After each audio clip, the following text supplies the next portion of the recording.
জুমার নামাজ ফরজ।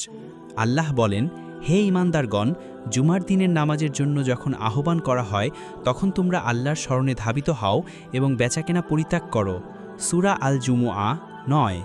৩ একটি দোয়া কবুল হয়।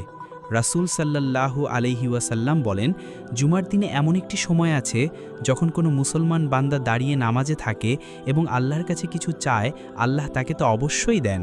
বুখারী ও মুসলিম। ৪ পাপমোচনের সুযোগ। রাসূল সাল্লাল্লাহু আলাইহি ওয়াসাল্লাম বলেন, যে ব্যক্তি ভালোভাবে ওযু করে এরপর জুমার নামাজে আসে, মনোযোগ দিয়ে খুতবা শোনে এবং চুপ থাকে, তার আগের জুমা হতে পরের জুমা পর্যন্ত এবং অতিরিক্ত ৩ দিনের গুনাহ মাফ করে দেওয়া হয়। সহিহ মুসলিম। ৫ জুমার খুতবা শোনা সুন্নাহ।